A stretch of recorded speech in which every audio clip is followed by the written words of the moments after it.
with you. So explain a little bit about how that works. Yeah, so dual play is something that we wanted to really develop with a free flow combat system, bringing in other heroes to fight alongside Batman. A big theme of the game is Batman's allies and how they support him, how they allow him to take this big, how they allow him to fight this battle against all the supervillains in the city, and also how, they're his weakness because they're a point that can be attacked, and so we wanted to really introduce those into being an integral part of the story and an integral part of the gameplay. So in the dual play, you can fight alongside Nightwing, you can fight alongside Catwoman, you can fight alongside Robin.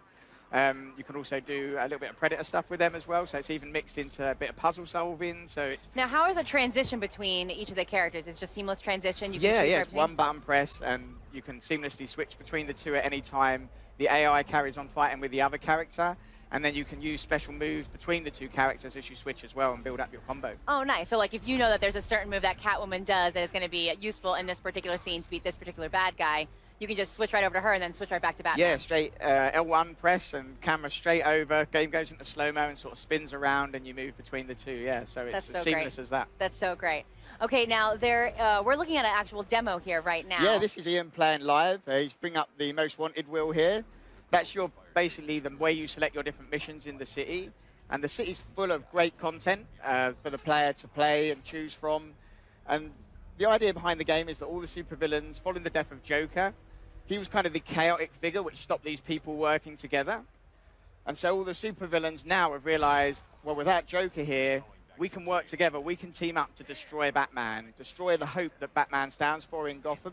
So what you're seeing here is Firefly. Firefly is going around and he's actually destroying all the fire stations. I just like to point out, this has never been shown before. This has never been shown before. First time ever. So you can see Firefly burning through the streets. It's actually quite a tough challenge. So we've given Ian, my lead designer, he's playing through here, taking on this tough challenge of hunting down Firefly through the streets with his jetpack, dropping off these napalm bombs, and basically using the power slide to charge up the boost so he can get up close enough behind Firefly and take him down.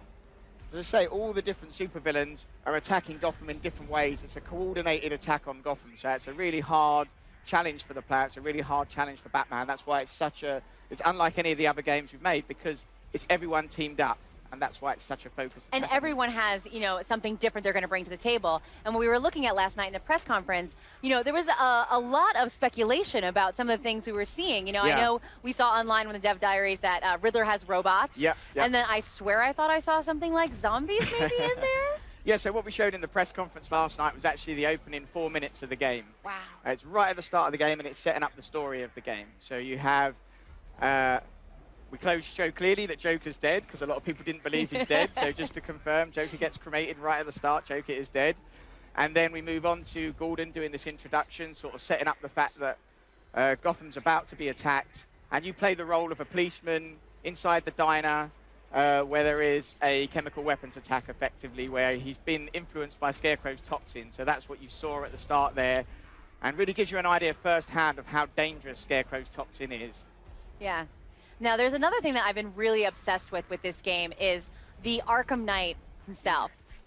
Just coming from all the other Arkham games and also just the world of Batman, this is a brand new character. Yeah. There's no history. There's no backstory. I mean, what type of design challenges and just narrative challenges do you face by inserting a brand new character in a world that's so highly developed?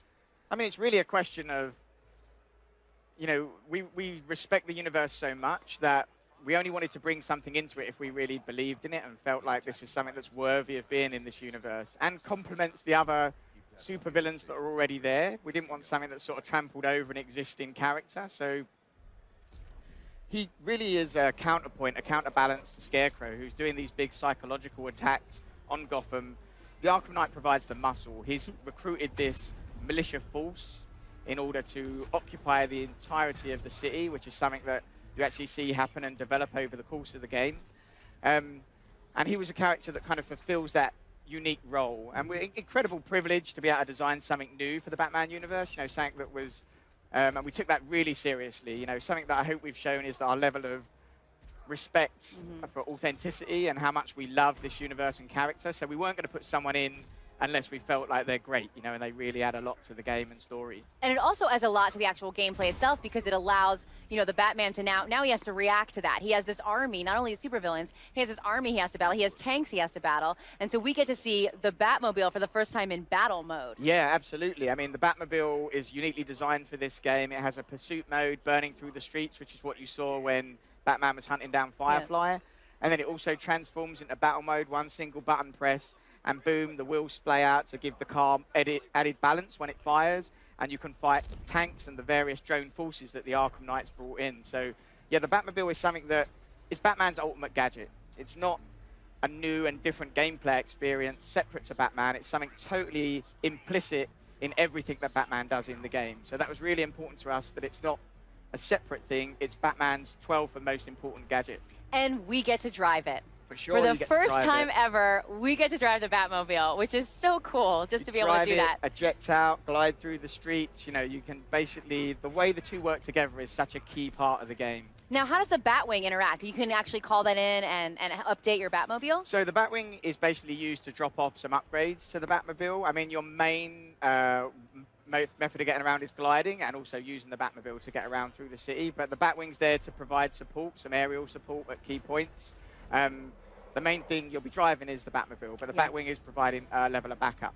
What was your thought process going into redesigning the Batsuit, the Batmobile? Because they look completely different this time around. Yeah, the big thing really was that we knew when we wanted to redesign the Batmobile, we also wanted the suit that looked like it was designed with exactly the same design functional sensibilities. So you'll notice all of the motifs in the suit match things in the Batmobile as well itself. So that was the key thing really, was having something that's kind of extended to how I talk about the Batmobile being an integral part of the gameplay. It's almost an integral part of the suit as well. It's all one key design theme. So I'll just tell you very quickly about this, because this is really cool and actually something I don't think we've ever shown before as well. We're in GCPD now. As you take out the various militia forces in the game, this is right at the start of the game, and you can see the lockup is completely empty. As you play through the game, this gets more and more full with all the militia that you lock up through the game. Any supervillains you capture, you bring back here as well. So this is maximum security. We've got Aaron Cash there, who's kind of a lucky charm for us, who's always been in our games. And the maximum security cell behind him, which houses all of the supervillains, if you're good enough to capture all of those. And we also have an evidence room as well, which basically, in the evidence room, all of the things that all of the various things that you've taken off the supervillains in the previous 3 games, in Asylum, in City, in Origins, are all in this evidence room. So you can go into the back of the evidence room and see all of the different elements there. And then the front half of the evidence room, you're going to fill up as you play through this game, as you hunt down everyone else as well. So it's really a big game. It's a massive game. It's as big as Asylum and City put together. The story is huge. It's taken us 3.5 years to make, so it's something we're very excited about. That's awesome. Well, I want to thank you, Sefton Hill, so much for joining.